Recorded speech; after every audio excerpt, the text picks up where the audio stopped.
여러분이 그 중고등학교 시절 때 그 미술 시간에 꼭 배우는 인물이 바로 빈센트 반 고흐입니다.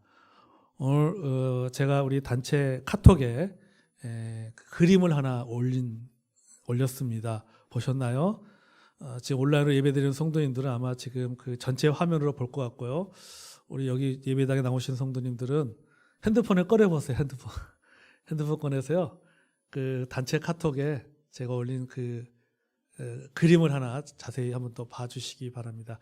그림을 봐야지 좀 설명하기가 쉬울 것 같습니다. 자, 보고 계시죠? 예. 자, 여러분 이 그림은 고흐가 그린 겁니다. 여러분 이 고흐는 이 고갱과 함께 18세기 후기 인상파 학으로 미술 시험에 단골로 등장하는 인물입니다. 꼭 이 빈센트 반 고흐는요, 미술 시험에 꼭 나오는 시험 문제예요. 그래서 18세기 후기 인상파 중에 한 사람으로서 뭐 이렇게 하면서 나옵니다. 원래 이 반 고흐는요, 이 목회자 가정입니다. 할아버지도 목사였고 아버지도 목사였고, 이 반 고흐도 원래는 그 할아버지와 아버지를 따라서 목사가 되고 싶었습니다. 그래서 그는 매일 성경을 연구하고 또 설교를 활동을 하면서 복음 전도자가 되기 위해서 열심히 노력을 했습니다. 네덜란드 암스테르담 신학대학에 들어가기 위해서 열심히 공부했지만 결국 신학대학에 들어가지 못합니다. 시험에 불합격하고 떨어지고 맙니다. 그래서 전도사 양성학교에 들어가게 됩니다. 그런데 이 전도사 양성학교에서도 그의 자질이 부족하다고 여겨서는 6개월간 평신도로서 전도 활동만을 허가하였습니다. 그러니까 너는 전도사가 될 수 없다. 그 대신 너가 그렇게 사역을 하고 싶고 말씀을 전하고 싶다면은 전도사가 아니라 그냥 평신도로서 말씀을 전해라 라고 허가를 해줬습니다. 그런데 이마저도 나중에는 이 그 고흐가 약간 어떤 광신도적인 어떤 기질이 있었던 것 같아요. 그래서 이런 광신도적인 기질을 문제 삼아서 나중에는 이마저도 할 수 없게 되었습니다. 그래서 그는 그림을 그리기 시작했습니다.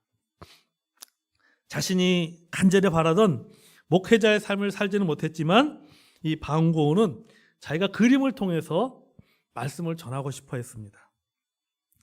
그의 이러한 마음을 담아 그린 것이 바로 1888년에 그린 씨 뿌리는 사람입니다. 여러분이 바로 이 카톡과 설교 임제 보고 있는 바로 그 그림이죠. 이 그림에 보면은 한 농부가 그 밀밭을 성큼성큼 걸어갑니다. 그러면서 뭘 하고 있습니까? 씨를 뿌리는 그러한 모습을 볼 수가 있습니다.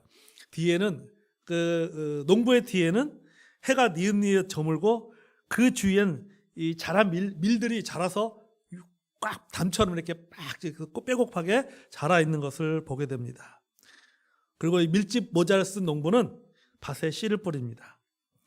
그런데 여러분 이 작품을 보면은 이 작품을 통해서 눈길을 끄는 것은 뭐냐면요, 알곡이 무성한 그 밀밭과 헐벗은 밭이 대조를 이루고 있다라고 하는 것이죠. 그리고 이 색감이 노란색과 그 다음에 아주 암울한 푸른색이 서로 과도하게 조화를 이루고 있는 것을 보게 됩니다. 그리고 농부가 선 땅은 메말라져 있고 갈라져 있습니다. 그러니까 한눈에 보아도 씨앗을 뿌리는 그 농부가 서 있는 그 땅은 굉장히 척박한 땅인 것을 알 수가 있죠. 개간이 안 된 땅이라고 하는 것이죠. 그러면 이 그림 속에 숨겨져 있는 뜻은 과연 무엇일까라고 하는 것을 우리가 좀 생각을 해보게 되는데요. 아까 말했지 반 고흐는요, 어릴 적부터 그는 자신이 이 예수 그리스도의 발자취를 따라가는 그런 씨 뿌리는 사람이 되고 싶었던 거죠. 그러니까 목회자가 되려고 한 것도 뭡니까? 이 말씀의 씨앗을 뿌리는 사람이 되고 싶었던 거죠. 근데 목회자가 되지 못하니까는 그 마음을 그림을 통해서 그걸 나타낸 거예요. 이 고흐의 편지에 보면요, 그 편지 내용에 이런 내용이 있습니다. 벌판에 씨 뿌리는 사람처럼 하나님의 말씀을 전하는 씨 뿌리는 사람이 되고 싶습니다. 매일 죄악이 쌓이고 또 대지가 숱한 가시와 엉겅퀴로 뒤덮여 있다 해도 말입니다. 그러니까 그의 편지 속에서도 그가 얼마나 이 하나님 말씀의 씨앗을 뿌리는 사람이 되고 싶어 했는지를 알 수가 있는 것이죠. 그러면서 그 그림에 보면은 그 주인공이 가시와 엉겅퀴가 있는 무성한 땅 위를 봤습니다. 그러니까 뭐냐면 하나님 말씀을 전하는 곳은 안락한 곳이 아니라 험난한 곳이라는 것을 암시해 주는 것이죠. 그리고 실제로 이 그 고흐는요, 런던의 빈민가와 탄광에서 가난한 자들과 소외된 자들을 그런 돌보는 사역도 한 적이 있습니다. 그래서 말씀의 씨앗이 어디에 떨어져야 하는지를 잘 알고 있었던 것이죠. 자, 이 그림을 통해서 제가 이 그림을 갑자기 여러분들에게 보여주고 설명하는 이유가 뭐냐면은 이 씨 뿌리는 비유가 그만큼 유명한 비유라고 하는 것을 말하기 위해서입니다. 여러분들이 1888년도에 이 바움고흐가 그린 씨 뿌리는 그 사람이라고 하는 이 그 명화를 보면서 그 이 그림을 볼 때마다 여러분 이제 씨 뿌리는 비유를 생각을 하게 되면 됩니다. 아, 이게 그런 내용이구나.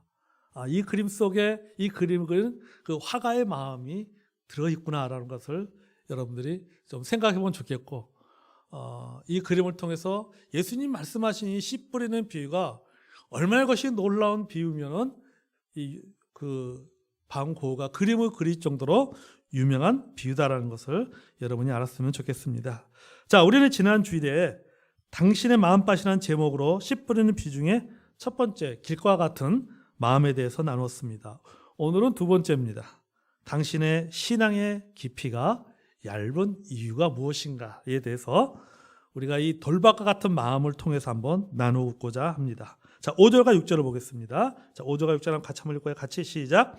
더러는 흙이 얇은 돌밭에 떨어짐에 흙이 깊지 아니하므로 곧 싹이 나오나 해가 돋은 위에 타서 뿌리가 없으므로 말랐고. 자, 여기에 이 돌밭과 길가밭의 차이가 있습니다. 길가밭은 싹이 나기 전에 씨가 사라지고 맙니다. 그런데 돌밭은 달라요. 그렇죠? 돌밭은 싹이 나기는 나는데 오래 가지 않는다는 것입니다. 왜 그렇습니까? 싹이 나긴 나는데 오래 가지 않아요. 그 이유가 뭐냐면요, 흙이 얇은 돌밭이기 때문이에요. 깊지 않습니다. 얇습니다. 그러니까 싹이 나와도 햇빛으로 인해서 말라버리는 이유는 뭐냐면요, 뿌리가 없기 때문이 아니에요. 뿌리가 자랄 수 있는 토양으로 가꾸지 못했기 때문인 것이죠. 여러 식물의 생명은 뿌리에 있잖아요.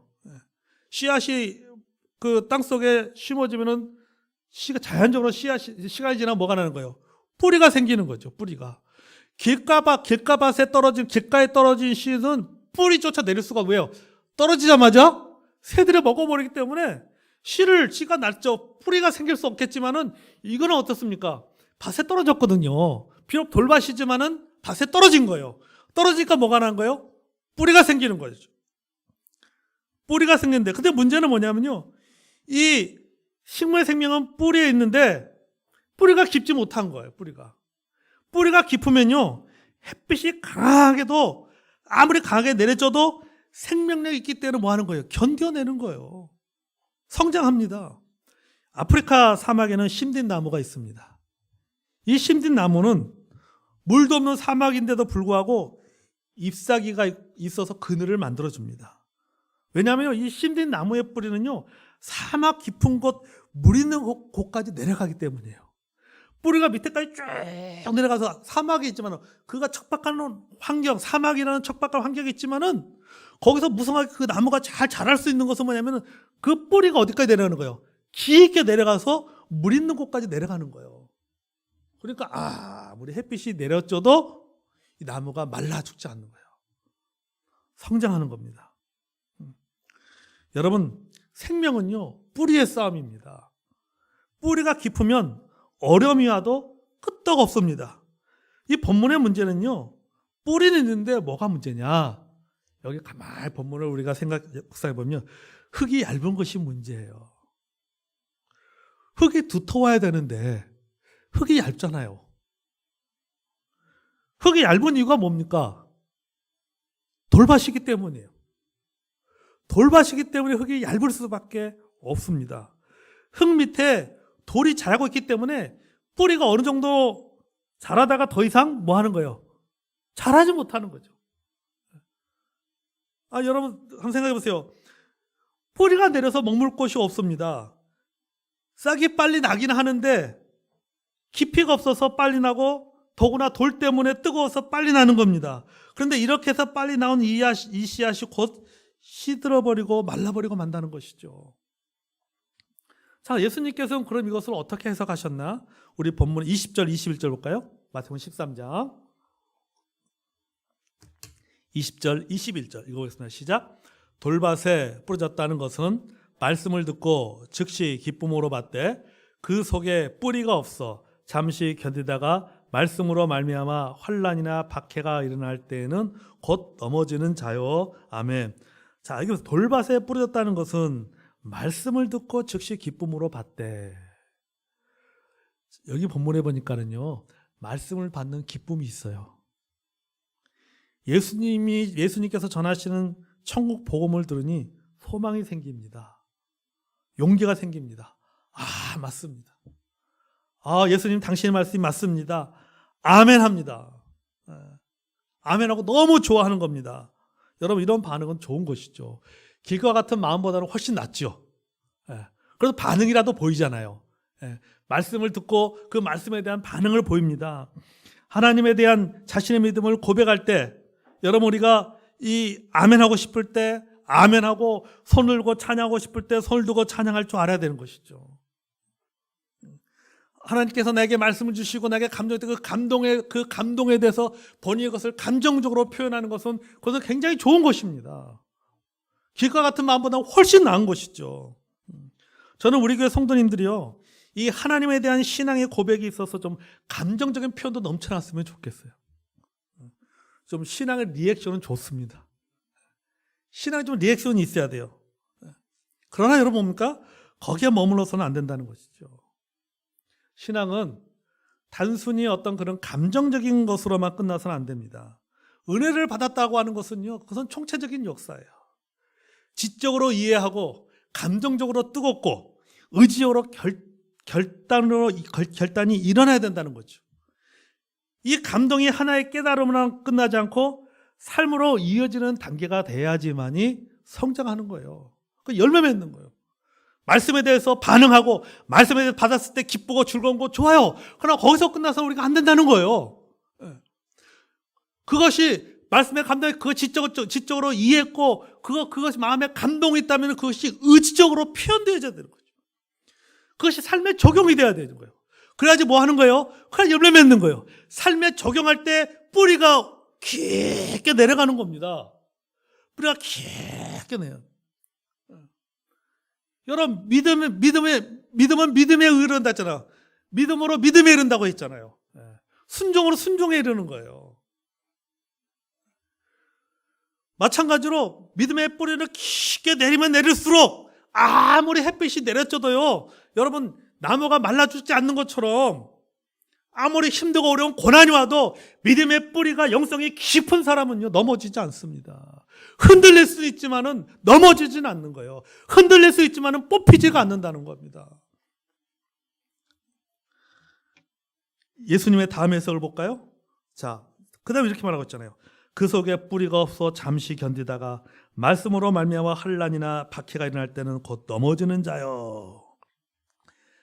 잠시 견디다가, 잠시지만 그래도 뭐 하고 있어요?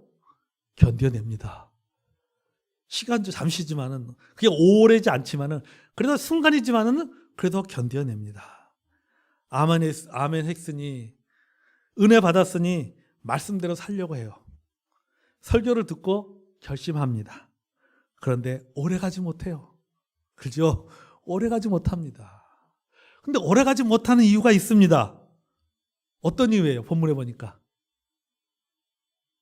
말씀으로 말미암아 환난이나 박해가 일어날 때라고 말하고 있죠. 환난이나 박해가 일어납니다. 무엇 때문에 일어나는 거예요? 말씀으로 말미암아 환난과 박해를 받는 거예요. 말씀대로 살려고 하다 보니까, 고백한 대로 살려고 하다 보니까, 은혜 받은 대로 살려고 하다 보니까, 교회에서는 은혜 받고 세상에 나가 살려고 하다 보니까는 문제를 겪는 거예요. 어려움을 겪는 겁니다. 말씀대로 살려가다 보니까 뭐가 필요한 거예요? 용기가 필요한 거예요. 희생이 필요한 거예요. 성김이 필요한 거예요. 낮아짐이 필요한 거예요. 용서가 필요한 거예요. 먼저 손 내미는 것이 필요한 거예요. 먼저 사랑하는 것이 필요한 거예요. 먼저 품어주는 것이 필요한 거예요. 먼저 배려하는 것이 필요한 거예요. 근데 뭡니까? 이게 안 되는 거예요. 이렇게 하려다 보니까 뭡니까? 어려움이 오는 거예요. 이 어려움에 뭐가 필요한 거예요? 용기가 필요한 거죠. 그래서 여러분, 우리가 하나님 말씀에 순종하고 말씀대로 살려고 하고 하나님 말씀을 적용하기 위해서는 뭐가 필요한 겁니까? 용기가 필요해요. 용기가. 혈당과 용기가 필요한 겁니다. 여러분, 부자 청년이 예수님이 전하는 천국 복음에 감동받았습니다. 그래서 이 부자 청년이 예수님 앞에 이렇게 묻잖아요. 선생님이요, 내가 무슨 선한 일을 하여야 영생 얻으리까? 예수님이 뭐라고 말씀하십니까? 가서 내 소유를 팔아라. 그래서 가난한 자들에게 주라. 그리하면 하늘에서 보화가 내게 있으리라. 그리고 와서 나를 따르라. 이랬단 말이죠. 이 말을 들은 부자 청년은 마태복음 19장에 보면 뭐랍니까? 재물이 많음으로 이 말을 듣고 근심하며 갔다라고 말하고 있죠. 이 부자 청년의 마음속에는 말씀에 뿌리가 생기다가 금방 타서 말라버리고 만 거죠. 예수님이 전하는 말씀을 들을 때는 그 안에 뭡니까? 기쁨이 있었던 거죠. 잠시 기쁨이 있었던 거죠. 아, 그래, 나도 예수님처럼 살고 싶다. 나도 예수님을 따르는 제자가 되고 싶다 라고 생각했던 거예요. 근데 그러려고 하다 보니까 뭘 팔아야 되는 거예요? 자기가 가지고 있는 재물을 팔아야 되는 거죠. 이걸 팔기 위해서 뭐가 필요한 거예요? 용기가 필요한 거예요. 용기가. 그 용기를 못 낸 거죠. 그러니까 이 부자 청년 마음속에 말씀의 뿌리가 생기다가 금방 타서 말라버리고 말았습니다. 그러니까 이 부자 청년의 믿음은 돌밭과 같은 마음이라고 말할 수 있습니다. 그에게 돌은 뭡니까? 그것은 죄물을 사랑하는 마음이에요. 이것을 부서뜨리지 않는 이상 부자 청년의 믿음은 얇을 수밖에 없습니다. 싹을 틔울 수밖에 없어요. 그가 60배, 100배의 열매 있는 삶을 살고 성장하기 위해서는 이 얇은 흙 그 밑에 깔려있는 돌을 부수거나 빼내야 되는 거예요. 그것을 빼내지 않는 이상, 그것을 부서뜨리지 않는 이상 그의 믿음은요, 깊을 수가 없는 거죠. 우리가 교회에 무슨 특별한 행사 때, 기념일 때 보면 화환이 옵니다. 화분들이 오면요, 그 화분들을 좀 그 나무들을 좀 오래 그 나무가 좀 그 살아있고 성장하게 만들기 위해서 이 나무 분갈이를 하려고 보면은 화분 바닥에 스티로폴이 이렇게 깔려 있는 것을 이렇게 봅니다. 자, 여러분, 이런 화분 속에 심겨져 있는 나무는요, 겉에 보기 아무리 좋아도요, 성장하지 못합니다. 어느 정도 시간이 지나면 말라버리잖아요. 뿌리가 내리지 못하고 죽고 맙니다. 성장하기 위해서는 뭐 해야 돼요? 화분 밑에는, 뿌리 밑에는 스티로폴을 빼내야 되는 거예요. 빼내야지만이 그 뿌리가 계속해서 내려갈 수가 있는 것입니다. 여기 본문 20절에 보십시오. 20절에 보면 그 속에 뿌리가 없다고 있잖아요. 뿌리가 없다고 했는데 뿌리가 없는 이유는 한 가지예요. 그게 뭐냐면 돌 때문에 뿌리가 없는 거예요. 돌 때문에. 그 돌 때문에 뿌리가 내려가지는 못하는 거죠. 여러분, 우리가 교회 생활을 오래 해도, 믿음 생활을 오래 해도 믿음이 깊어지지 못하고 영성의 깊이가 얇은 이유도 똑같은 거예요. 영적인 돌판 때문이에요. 돌판 때문에. 내 마음속에 커다란 돌이 있기 때문에 신앙의 뿌리가 깊어지지 못하고, 깊어질 수가 없으니까 뭡니까? 자라지 못하는 거죠. 나무는 뿌리가 깊어야지만 높이 올라가는 거잖아요. 뿌리가 깊지 않으면 높이 올라갈 수 없는 거예요. 깊어질 수 없으니까 자라지 못하고 자라지 못하니 어려움이나 문제가 발생하면은 다시 넘어지고 마는 것입니다. 한 가지 예를 들어보겠습니다. 자, 여러분, 우리가 예수 믿고 구원받아 하나님의 자녀가 되었습니다. 아멘.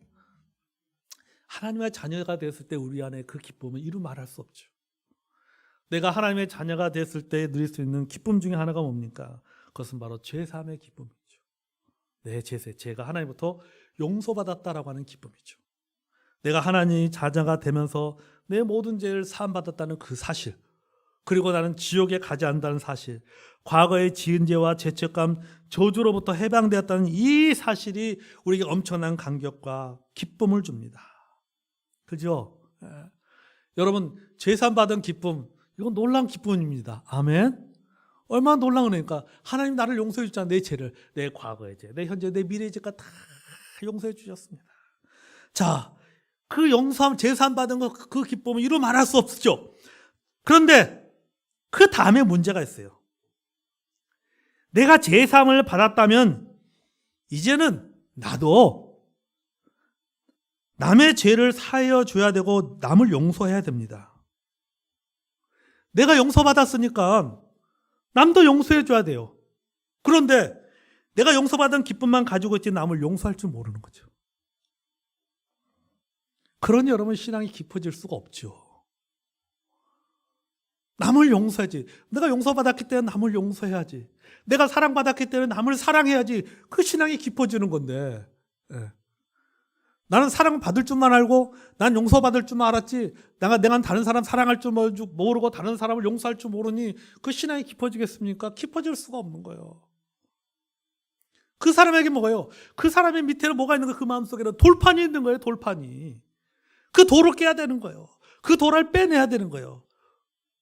그걸 극복해내야지 그 신앙이 깊어질 수가 있는 것이죠. 그에게 신앙은 축복이나 현재적이고 순간에 불과한 것입니다. 이렇게 돼버립니다. 자기만 기뻐하는 것이죠. 자기만 기뻐. 그것도 뭡니까? 순간적이에요. 순간적. 그 기쁨도 순간적이에요. 이 본문의 말씀처럼 잠시 기뻐하는 거죠. 순간적이에요. 그때만 기뻐하는 거예요. 그때만 기뻐하고 그때만 감동받고 그때만 은혜 받는 거죠. 조금 지나면 똑같은 거죠. 똑같은 거. 냄비처럼 끓었다가 식었다가를 반복하는 것입니다. 여러분, 우리에게는 모두가 뭐가 있습니까? 기복이라는 것이 있습니다. 우리가 신체도, 우리 육신의 신체도 기복이라는 거 있잖아요. 몸의 컨디션이 항상 좋지는 않잖아요. 어떤 때는 기운이 확 떨어질 때가 있습니다. 저도 한 번씩 체력이 갑자기 순간적으로 확 떨어질 때가 있어요. 우리가 우리 신체뿐만 아니라 여러분, 우리의 삶의 모든 데는 모든 건 다 마찬가지입니다. 업도 있고 다운도 있어요. 좋을 때 있고 나쁠 때가 있습니다. 슬럼프에 빠질 때가 있어요. 신앙생활도 마찬가지입니다. 영적 슬럼프에 빠질 때가 있잖아요. 그런데 이런 슬럼프가 자주 반복해서 일어난다면요, 영적인 깊이가 없는 신앙입니다. 그것이 영적인 슬럼프가 없을 수는 없겠지만은, 그러나 그것이 계속 자주 반복된다면요, 그건 신앙의 깊이가 없는 거예요. 그렇다면 이 영적인 슬럼프를 극복하고 또 깊이 있는 신앙을 갖기 위해서는 우리가 어떻게 해야 돼요? 돌을 골라내야 돼요. 돌짝밭이 옥토가 되기 위해서는 어떻게 됩니까? 땅을 갈아엎고 돌을 골라내야 됩니다. 여러분, 어렸을 때 그 집 주변에 텃밭이라든지 집 주변에 야채, 채소 같은 거 심으려고 그냥 널려 있는 밭 같은 거 개간해 보신 적 있잖아요. 그렇죠? 뭐 합니까? 다 흙을 갈아엎습니다. 그리고 뭐예요? 돌을 다 골라내잖아요. 큰 돌, 작은 돌 다 골라냅니다. 그러니까 이게 옥토라고 하는 것이 하루아침에 옥토가 되는 게 아니에요. 갈아엎고 끊임없이 돌을 골라내야 돼요. 잡초가 있으면 끊임없이 뽑아내줘야 그게 옥토가 되는 거예요. 가만히 놔둔다고 해서 옥토가 되는 게 아니라고 하는 것이죠. 여러분, 우리의 마음속에도 크고 작은 돌들을 끊임없이 골라내야 되는 거예요. 그래야지 내 신앙의 뿌리가, 말씀의 뿌리가 뭐하게 된 거예요? 깊이 내려가는 거예요. 깊이 내려가는 거예요. 경영학에 보면요, 여러분, 하인리 법칙이라는 용어가 있습니다. 하인리 법칙. 이게 뭐냐면요, 1930년도에 이 보험회사의 관리 감독자였던 이 허버트 한리라고 하는 이 사람이 보험 관리 감독자인데요. 이 산업재해의 사례를 분석하게 된 거예요. 그러니까 산업재해, 예를 들어서 뭐 얼마 전에 우리 광주에서도 그 철가다가 건물이 무너졌잖아요. 그렇잖아요. 그래서 많은 사람들이 다치고 죽고 했는데, 이런 것처럼 이런 그 산업재해를 이렇게 분석하는 일이 있었는데, 이런 산업재해를 딱 분석해 보니까는 그 안에서 어떤 일정한 어떤 통계 법칙을 하나 발견하게 된 거예요. 그게 뭐냐면요, 대형 사고가 발생한다면은 이런 대형 사고가 발생하기 전에 이미 유사한 29번의 경미한 사고가 있었고, 그 주변에 또다시 300번 이상의 징후가 나타나고 있다는 사실을 이 한이라는 사람이 발견한 거예요.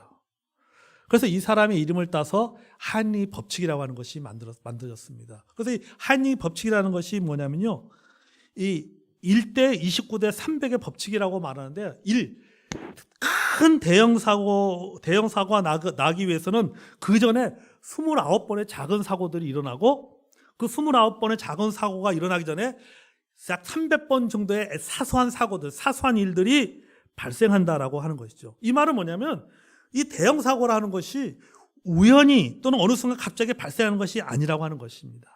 이전에 반드시 경미한 사고들이 반복해서 그 큰 사고들이 일어나게 되어 있다라고 하는 것이죠. 여러분, 신앙의 슬럼프도 마찬가지예요. 신앙의 깊이와 얕음도 마찬가지입니다. 하루아침에 이렇게 되는 것이 아니에요. 쌓이고 쌓여서 되는 거죠. 우리 주변에 보면요, 그 어려움에도 불구하고 꿋꿋하게 잘 견뎌내는 성도들이 있습니다. 그런 성도들은 그 방법이 무슨 그분들의 긍정적인 성격을 가져서가 아닙니다. 어떤 그 상황에 둔감해서도 아니에요. 그들도 우리와 똑같이 고통을 느끼고 힘들어합니다. 그럼에도 불구하고 그 어려운 가운데도 넘어지지 아니하고 꿋꿋하게 믿음의 길을 가고 우리에게 항상 일관된 모습을 보이는 비결은 한 가지예요. 그것은 뭐냐면요, 평상시에 돌 고르기를 잘하는 거예요. 내 마음속에 자리 잡고 있는 크고 작은 영적인 돌들을 치우고 말씀과 기도로 영성 관리를 잘 해나가는 겁니다. 그래서 뿌리가 깊게 내려가는 거예요. 여러분이 그런 많이 듣잖아요. 뿌리 깊은 나무는 뽑히지가 않는다. 바람이 불어도 뿌리 깊은 나무는 뽑히지 않습니다. 뿌리 깊은 나무는 세찬 바람에 흔들릴 수 있지만은 뽑히지가 않아요. 왜 그렇습니까? 뿌리가 깊게 내려가 있기 때문이죠. 연탄길의 작가인 이천한 씨는 성공은 높이 올라가는 것이 아니라 깊이 들어가는 것이라고 했어요. 맞는 말인 것 같아요. 여러분, 높이를 갖기 위해서는 깊이가 먼저 필요합니다. 신앙은요, 깊이와 관련되어 있습니다. 우리는요, 저 사람 영성이 높다, 저 사람 믿음이 높다, 이렇게 표현하지 않습니다. 뭐라고 표현해요? 저 사람 믿음이 깊다, 이렇게 표현하잖아요. 저 사람 영성이 참 깊다, 이렇게 표현합니다. 우리가 찬송가에도 뭐라고 했어요? 주님의 마음속에 다 깊이 잠기겠네, 그러잖아요. 깊이를, 신앙도 우리에게 높이를 말하잖아요. 신앙은 깊이를 말하고 있습니다. 신앙생활은 깊이를 추구해야 됩니다. 깊어지는 것이 영적 성숙입니다. 우리가 말씀과 기도로, 때로는 고난과 좌절로, 실패와 무너짐으로 자신의 속을 들여다보게 됩니다. 그때 비로소 깊어지는 것입니다.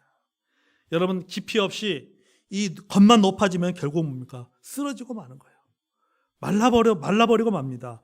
왜냐하면요, 영양분이 그것까지 전달되지 않기 때문에 결국은 말라버리고 마는 거예요.